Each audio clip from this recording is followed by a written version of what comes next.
Any questions?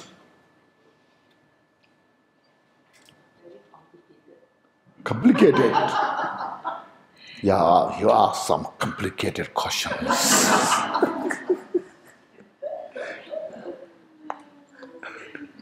So complicated around us. No, it's not complicated, you see. Maybe Rinpoche can give a bit more examples. See, I give example, you see, fruit, all those, I mention, to make, to make a cup of tea is very complicated. Because you're used to that, so it seems very not complicated. First you need, first you need, the stove, Then you need a pot. Then you need water. Then you need the tea itself. That's also not enough. You need to know how to make it. See? So just to make a cup of tea, see how complicated it is. So to make a cup of tea, when you made it, the tea has no freedom. Because all this combined together. When all this combined together, the tea has no freedom. Because it's combined all together. You see, if it's missing one, so if there's no tea, you cannot make a cup of tea. If there's no water, you cannot make a cup of tea. If there's no, if you use salt or sugar, you cannot make a cup of tea. If you use milk, you cannot make a cup of the tea. So you see, if one is missing, that cup of tea is, you cannot make it tea. So how much you need things, all the causes and conditions together, just to make a cup of tea. That's what it's talking about here. Nothing is independent. None is autonomous, it's mentioned, So the tea, cup of tea won't say, oh, I'm a cup of tea, I'm produced by this all, And they will also not think, so now we are all coming together to make a cup of tea. But as long as when these things are come together, and the cup of tea is made. So all these things in the world that exist are within that reality nature. Just as the cup of tea is just illusory nature. If you ask each and every cause of the tea, it's all just manifestation. You are so good used to make the cup of tea, so you think it's not so complicated. But if you think carefully, it's very complicated. The cup of tea is made because there is an intention to make the cup of tea. Yes. So, because of the intention. You have the intention. But the cup of tea has no intention. See?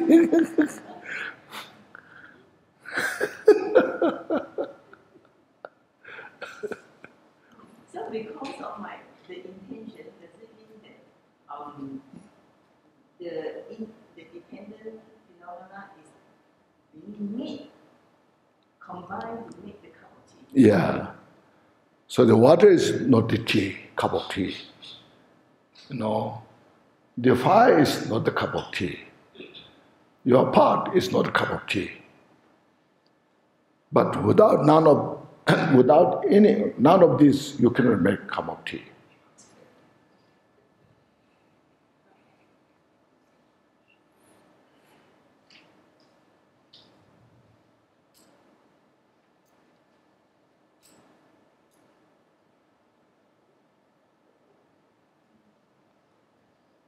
Yes, he has a very profound question. Yes, now we just, please. Okay, I just make three short points that to my question.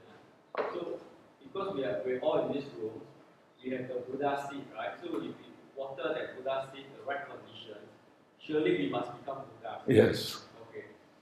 So, a few questions come to mind, but what are the conditions that, not say force, but when we have these conditions, there's no choice but then we become a Buddha. Yes. Like, Yes.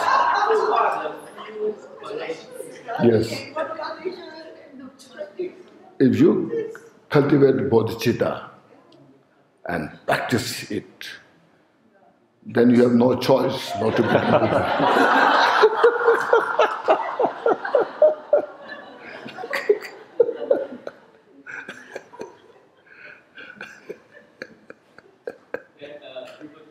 Yes. You mentioned the practice, right? Yes. More. Yes. So the practice is also illusory in that sense, right? It's Oh. real. Practice what? Is the practice real or illusion in that sense? So what do you think? Real.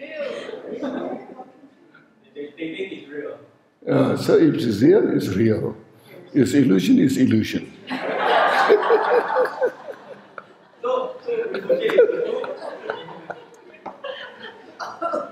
So when if we do Guru Yoga, right? Oh, yeah, Guru Yoga, yes. So?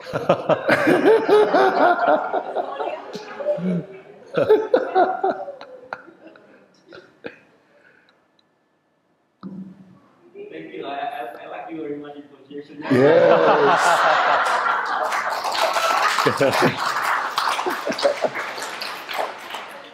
Because there's no choice.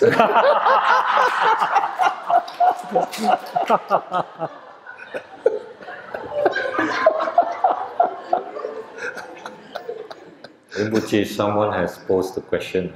Oh, I thought. I have no choice also. I'll read it. He's saying that, Rinpoche, if I understand Buddhism, bodhicitta, I practice the 10 virtues, I observe the precepts, and I try my best to help people, but I do not practice. How? That is practice.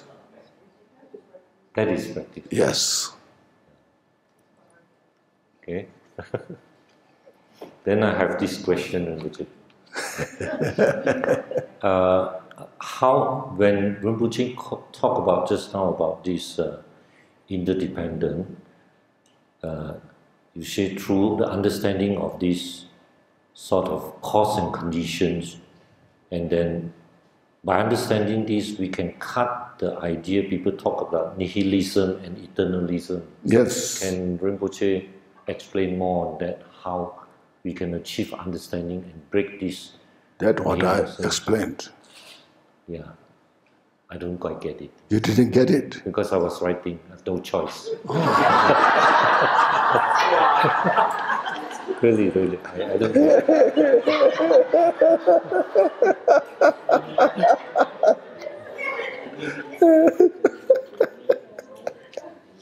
I wonder, without understanding, how you translate it.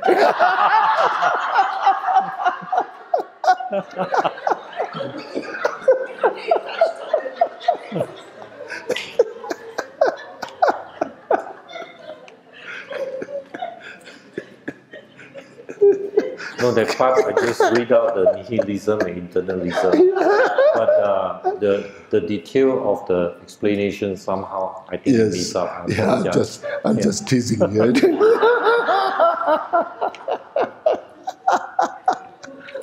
Sometimes it's good to tease, you know.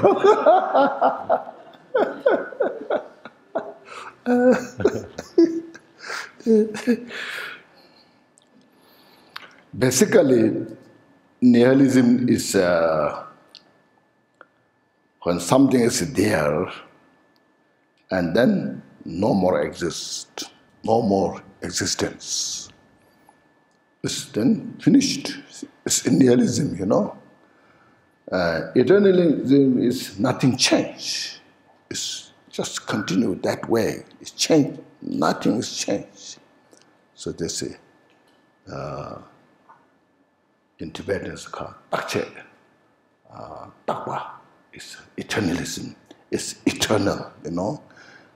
Never change. It's eternal. And Cheva is discontinued, you know.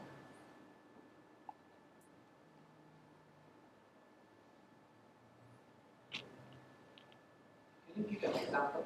What is it? I don't know what to give example. Suppose self, you know, just a self. If there is a self, you know, it's a permanent self. It's there. So that's kind of like eternal, you know, because it's permanent. Then when you realize there's no self, finished, it's nihilism. See, but in the first place, there's no self. So when there's no self, there's nothing to finish, exhaust, you know.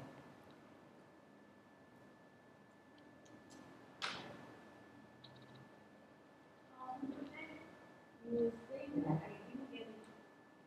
Within emptiness, you have great awareness. You saying that right? Within emptiness, yes. you have great awareness. Yes. And I didn't get it, the good wisdom. You didn't get it. No, actually, it's not one of the Because of the emptiness that your mind. Yes. Wisdom, yes. everything. You said there are two wisdoms. Yes. One is knowing everything As it is. as it is. What about the second one? Knowing everything. Okay. Now clear? Okay. Yes. Now finished.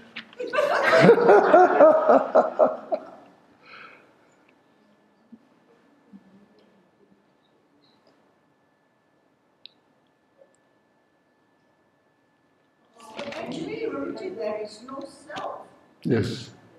right? Just as I mentioned, since there is no self, so that's what's called when you are grasping the self, it's a confused. So it's nihilism for us that we are. There's nothing to nihilism or nihilism because there's no self. Yeah. It's just I just can't. Empty. Yeah, it's there's not to be empty. Since Yeah, it's not, nothing to be empty. yeah, nothing to be empty because it not exist. Yes. Can you elaborate? Huh? Can you elaborate on the knowing everything as it is and knowing everything? Can you elaborate on the two? Knowing as it is and knowing everything. Everything is because, see, you realized emptiness. Totally, I should say, you know. And nothing is hidden. Nothing is hidden within that dimension. And as we went through, everything manifests according to the causes and conditions.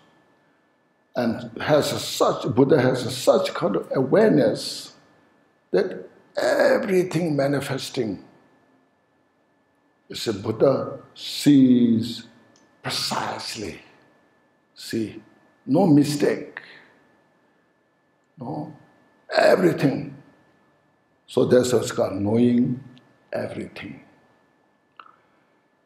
Just for example, the peacock feather, the peacock feather.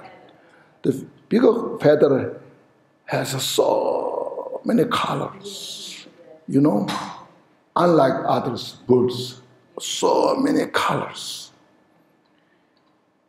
And each color has its own cause, how it is produced. No other great wisdoms cannot perceive that, but only Buddha can see precisely, and explain each of the causes of this color. That's called omniscient wisdom. Okay? Within that illusory nature, everything manifests distinctively according to the cause.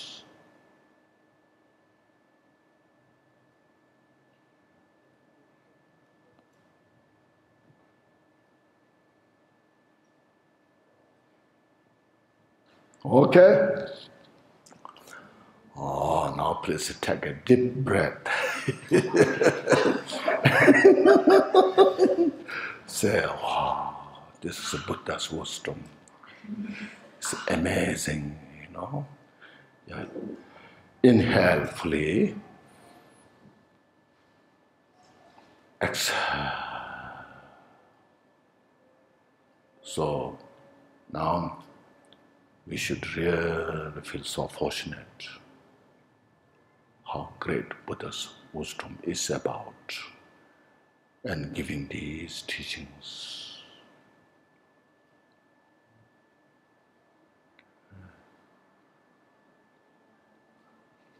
Om Banza Sato Samaya Mano Balaya Banza Sato Denoba Deshante Go Membawa Sodo Kayo Membawa Sodo Kayo Anorado Membawa Sarva Sete Membrayasa Sarva Karma Susame Zetan Shriya Guru Hum Ha Ha Ha Ha Ho Bak Sarva Tata Gata Bantra Mame Monza Manzen Bawa Ma Samaya Sadhu.